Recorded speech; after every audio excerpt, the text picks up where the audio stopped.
तुम्हाला आणखीन काही सांगण्याची आवश्यकता नाही. आपले कुटुंबीय आणि छत्रपती शाहू महाराजांचे नागबंध हे माझ्या आजोबांपासून आहेत आणि मला आनंद आहे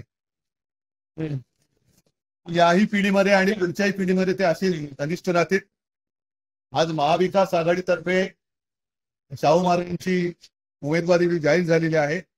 शिवसैनिक पूर्ण ताकदीने महाराजांना विजय केल्याशिवाय राहणार नाही, कारण हा महाराष्ट्राच्या अस्मितेचा प्रश्न आहे, मराठी अस्मितेचा प्रश्न आहे. आणि मी महाराजांना तसं वचन दिलंय, प्रचाराला तर येणारच पण विजयाच्या सभेला पण येणार, नक्कीच येणार. मी नुसतं एवढं बोलून नाही थांबलेलो, कारण मी माझाही स्वार्थ साधलेला आहेच.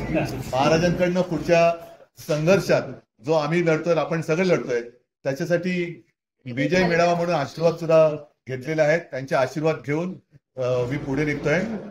याच्यात लपून ठेवण्याचं काही नाही, जे काय ते आमचं जगजाहीर असतं. आज मला खरंच मनापासून आनंद वाटला.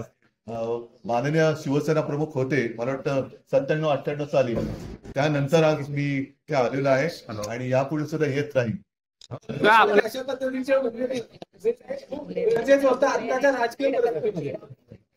या सगळ्या गोष्टी प्रचार सभेत मी बोलेन.